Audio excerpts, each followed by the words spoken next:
नमस्कार, मैं हूं ऋषभ सक्सेना और स्वागत है उत्तर प्रदेश बुलेटिन में, जहां हर खबर में एक खास कहानी। आज की पहली झलक भदोही के थानीपुर में ईंट लदा ट्रैक्टर का एक्सेल टूटते ही स्कॉर्पियो से टकराया। 3 लोग घायल और चालक फरार।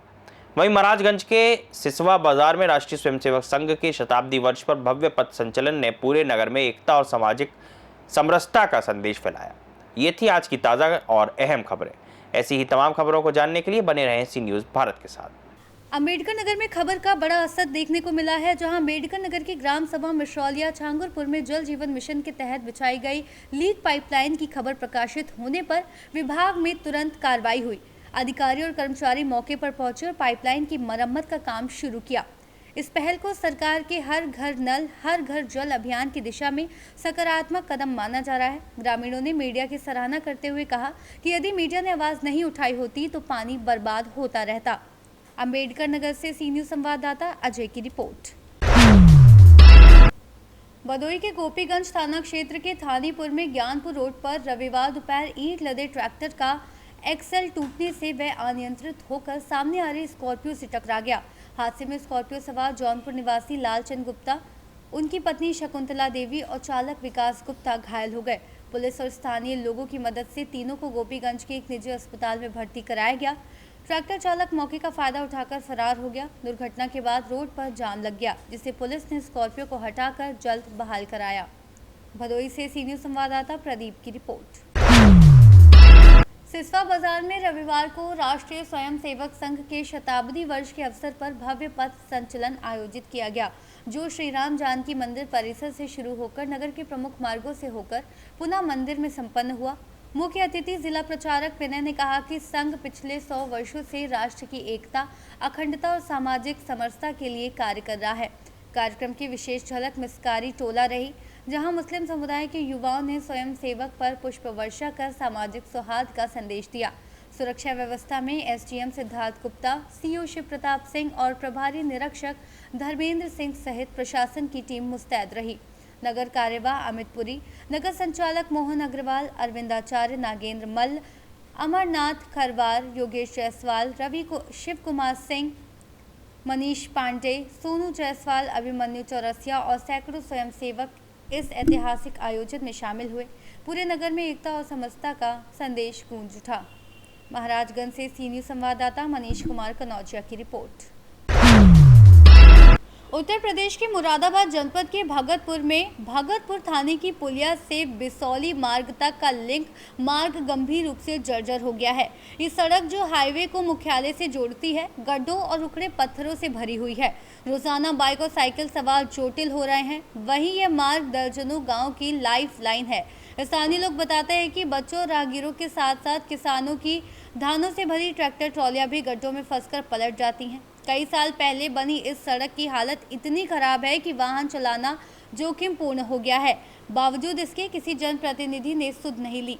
पीडब्ल्यूडी अधिकारियों से संपर्क करने का प्रयास किया गया, लेकिन संपर्क नहीं हो सका। ये शराफत अली नाम है हमारा। शराफत भाई, ये आज आपकी टलारी पलटी है, कैसे पलटी है? ये सब ये रोड की वजह है। ये रोड में है गड्ढा हुआ है, उसकी वजह से ये पलट गई यार, चोट भी लग गई। ये कौन सा रोड कहलाता है? ये बिसौली वाला, भगतपुर का बिसौली वाला रोड पड़ा था, गड्ढों वाला रोड है भाई। सरकार से कोई मांग करना चाहेंगे इस रोड के तहत? अरे सर, इस सरकार के खाते में जना ये रोड लिखा हुआ है जना ना है, इसका तो कोई नाम जिक्र ही नहीं आता। इसके बारे में तो कोई सूचना ही नहीं है जी आज तक। बहुत जमाना हो गया पड़ा हुआ है। अगर सड़क ठीक होती तो आपकी टलारी पलटने से बच जाती है? बिल्कुल बच जाती जी, और चोट लगने से बच जाती। ये गड्ढा ये बहुत गहरा गड्ढा है। इसके बारे में हमने बहुत बार सोचा कि अपने हाथों से मिट्टी डाल लेते हैं यहाँ पे और किसान लोग अपना काम करा लेते हैं। कौन सी सड़क है ये जी? कौन सी सड़क है ये भगतपुर से बिसौली के लिए जा रही है। लेकर बिसौली तक ये एक ही बार पर है मात्र, अभी तक इसकी कोई सुनवाई नहीं है। और हम ये कहते हैं कि साहब इसकी जल्दी से जल्दी सुनवाई हो जाए। मुरादाबाद देहात से सी न्यूज़ संवाददाता जाबिर हुसैन की रिपोर्ट। मुरादाबाद के मुंडा पांडे ब्लॉक के कुंदरकी विधानसभा क्षेत्र के ग्राम दौलतपुर अजमतपुर में रविवार को सुहेल देव भारतीय समाज पार्टी का भव्य जन चौपाल कार्यक्रम आयोजित किया गया। जिला अध्यक्ष और मंत्री प्रतिनिधि पंचायती राज विभाग रवि चौधरी और कार्यकर्ताओं और ग्रामीणों ने फूल मालाओं से स्वागत किया। जन समस्याओं को सुनकर रवि चौधरी ने शीघ्र समाधान का आश्वासन दिया और कहा कि सुबह सपा हर वर्ग के हितों की पार्टी है जो राष्ट्रीय अध्यक्ष ओम प्रकाश राजभर के नेतृत्व में समाज के सभी वर्गों को समान सम्मान और अधिकार दिला रही है। कार्यक्रम में मुद्दसीर खान को मुंडा पांडे ब्लॉक अध्यक्ष नियुक्त किया गया, जिसे ग्रामीणों और कार्यकर्ताओं ने खुशी खुशी स्वीकार किया। जिला अध्यक्ष आशु सिक्का, महानगर अध्यक्ष दानिश कुरैशी, संगठन मंत्री अमित चौधरी, जिला प्रमुख महासचिव गौरव कुमार, अशोक सैनी, ऋतिक ठाकुर, प्रिंस ठाकुर, मासूम अली, खुशबू अली, याकूब बाबू, मेहंदी नेताजी, आरिफ और पूर्व प्रधान सहित बड़ी संख्या में कार्यकर्ता और ग्रामीण उपस्थित रहे। कार्यक्रम का माहौल जोश और उत्साह से भरा रहा। जैसे कि आपको पत्रकार बंधुओं बताना चाहता हूं कि पार्टी का जनाधार निरंतर बढ़ता जा रहा है। निरंतर देखिए आप कहीं ना कहीं कांट से कहीं किधर से पार्टी की सदस्यता ग्रहण कर रहे हैं। उसी क्रम में आज हमारे मुजस्सिम भाई है, इन्हें हमने मुंडा पांडे ब्लॉक का अध्यक्ष बनाया है और हमारे कुछ नए साथी हैं जो पार्टी से जुड़े हैं। कुछ गांव वालों की समस्याएं थी, इससे पहले विधायक जो रह गए उनसे भी काम नहीं हुआ। अब हमारे विधायक रामवीर सिंह हैं, उनके सामने कुछ समस्या है, इनकी रखने को कहा है। अगर वहाँ से नहीं होता, सुहेलदेव भारतीय समाज पार्टी की तरफ से इनकी कब्रिस्तान की बाउंड्री है, रोड का कुछ गांव का एक खरंजा वगैरह का मैटर है, उसे देखते हैं कि सुहेलदेव भारतीय समाज पार्टी की ओर से, क्योंकि पंचायत विभाग हमारे पास होने के नाते समस्या। कौन से गाँव में आप पहुँचे हैं और किस विशेष पर ये मीटिंग की गई है? गाँव कौन सा है ये गाँव दौलतपुर अजमतपुर। ये अजमतपुर गाँव है, ब्लॉक लगता है इसका मुंडा पांडे। किस विषय पे मीटिंग हुई है आज? ये पार्टी के विस्तार के लिए है। जन चौपाल का आयोजन हुआ था, मुजस्सिम भाई ने कराया था। इसमें मुजस्सिम भाई को ब्लॉक अध्यक्ष बनाया गया मुंडा पांडे का, और कुछ इनकी गांव की जन समस्याएँ थी, उनके निस्तारण के लिए हमने लिखित में ले लिया है। उन्हें पूर्ण कराने की कोशिश करेंगे। लोगों का कहना है कि जो भी पार्टी वाले इधर आते हैं, समाजवादी हो या बसपा हो या भारतीय जनता पार्टी हो, वो आते हैं हर बार वो वोट लेके चले जाते हैं। अब अभी आपको बताया कि जो है वकील साहब, उन्होंने बताया कि इससे पहले भी उन्होंने शिकायत की, और भी जो मौजूदा विधायक है उनसे भी शिकायत की, जो बंदर हैं या फसल बर्बाद हुई है उसका भी अभी तक कोई मुआवजा नहीं मिला। इस पर क्या कहेंगे आप? देखो, कहना यह है कि इससे पहले जितने विधायक और वो आए उनका तो हमें नहीं पता। समाजवादी सरकार में सबको पता है कि परिवारवाद रहा, उन्होंने तो कहीं काम किया ही नहीं आज तक। अभी हमारे वकील साहब ने बताया यादवाबाद में आपने देखा कितने लोग भर्ती हुए। क्या हम कहना चाहते हैं, हमारे दानिश भाई ने जो कहा था कि अखिलेश यादव हम भी समर्थन करते हैं, सुहेलदेव भारतीय समाज पार्टी मंत्री क्या हम समर्थन कराएंगे, वो एक किसी मुसलमान को मुख्यमंत्री बनाने की घोषणा कर दें। यादव ही हमेशा मुख्यमंत्री बना, जब मुसलमानों के वोट से समाजवादी सरकार बनती है तो क्यों ना एक बार मुसलमान की घोषणा कर दो कि मुसलमान मुख्यमंत्री बनेगा। सुहेलदेव भारतीय समाज पार्टी के जितने वोट हैं हम समाजवादी के साथ हैं। अब आती है इनके गांव की समस्या की, तो अभी इलेक्शन तो है नहीं, हमने घोषणा किया जिला पंचायत का, बीडीसी का है, प्रधानी का है। कोई भाई अगर लड़ना चाहता है तो पार्टी से लड़ाएंगे। और इनकी जो समस्या है अब हमारे सामने आई है, इससे पहले तो हमें इनके गांव की जानकारी नहीं थी, उसे कराने का पूरा प्रयास सुहेलदेव भारतीय समाज पार्टी के माध्यम से हम करेंगे।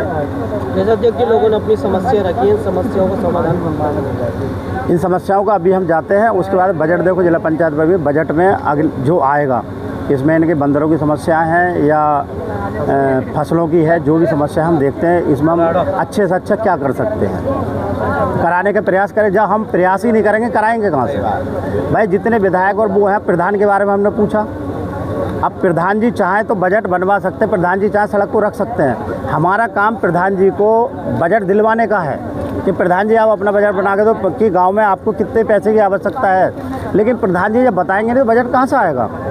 अब लोग जब वोट देते हैं, जब नहीं सोचते, वोट की बहुत कीमत है। प्रधान जिसे बनाए, प्रधान ऐसा होना चाहिए बीच में खड़ा रहे। जिला अध्यक्ष होने के नाते हमारे वहाँ पूरे ज़िले से जो भी लोग आते हैं, ये तो नहीं कि भाई समस्या का समाधान हर किसी का हो जाता है, लेकिन प्रयास करते हैं। प्रयास नहीं करेंगे तो काम होगा कैसे? जय सुहेलदेव। इसी के साथ मैं कहता हूँ सुहेलदेव भारतीय समाज पार्टी हमारे भाई अब जुड़े हैं, धीरे धीरे देखो पार्टी क्या रंग लाती है। मुजस्सिम भाई, आज आपके गांव में कार्यक्रम हुआ है, क्या कार्यक्रम रहा है, क्या पूरा प्रोग्राम ये था, हमने दुकान खोली है, उसका उद्घाटन था और भैया ने अपना प्रचार भी कराया और मुझे ब्लॉक अध्यक्ष बनाया है। कौन से भैया ने? रवि भैया। कौन सी पार्टी थी? सुहेलदेव भारतीय समाज पार्टी। आज आपको पद भी दिया गया है, क्या पद दिया है? ब्लॉक अध्यक्ष। ब्लॉक अध्यक्ष किस जगह से? मुंडा पांडे। मुंडा पांडे से। क्या मानते हो जो आपको पद मिला है उस पद से आप कितनी जिम्मेदारी निभाओगे?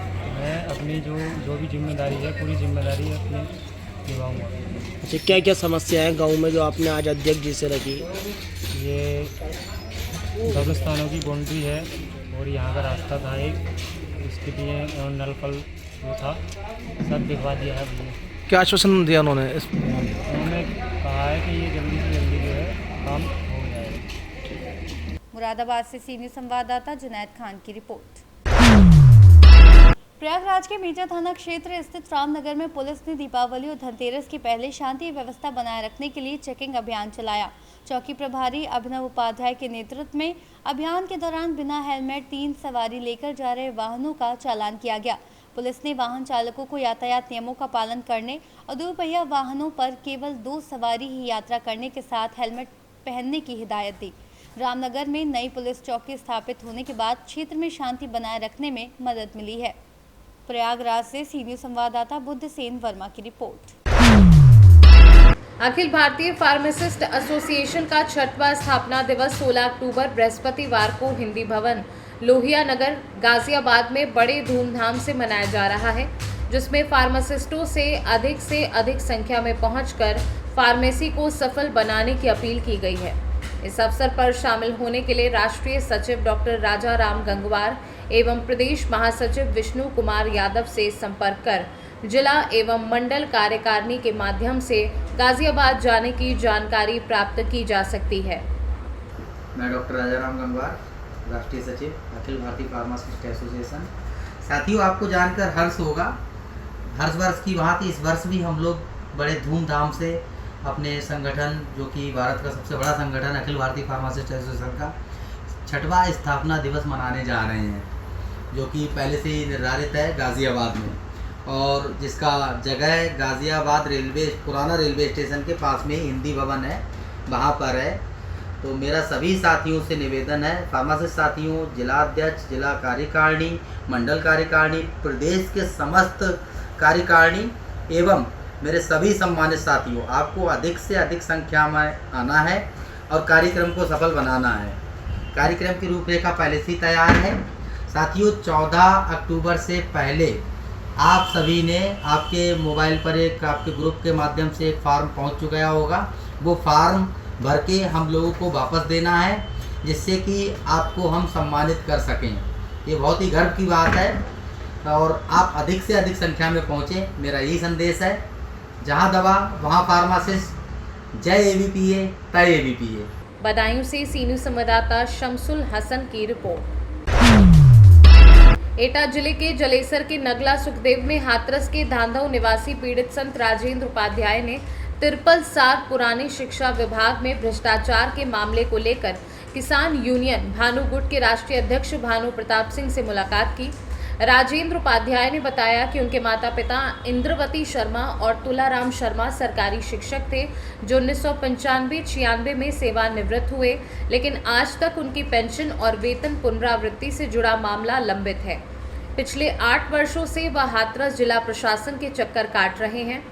कई बार सीडीओ कार्यालय में आंदोलन कर चुके हैं, मगर सिर्फ आश्वासन ही मिला। उन्होंने बीएसए, एबीएसए, डीएम से लेकर मुख्यमंत्री और प्रधानमंत्री तक को पत्र भेजे हैं, फिर भी कोई समाधान नहीं हुआ। पीड़ित की व्यथा सुनकर भानु प्रताप सिंह ने इसे शासन प्रशासन की लापरवाही करार देते हुए कहा कि अब आर पार की लड़ाई लड़ी जाएगी और राजेंद्र उपाध्याय को न्याय दिलाना उनका संकल्प है। सूत्रों के अनुसार किसान यूनियन जल्द ही भ्रष्टाचार के खिलाफ आंदोलन की तैयारी में है। क्या नाम है? राजेंद्र उपाध्याय, गांव धादव, डिस्ट्रिक्ट हाथरस।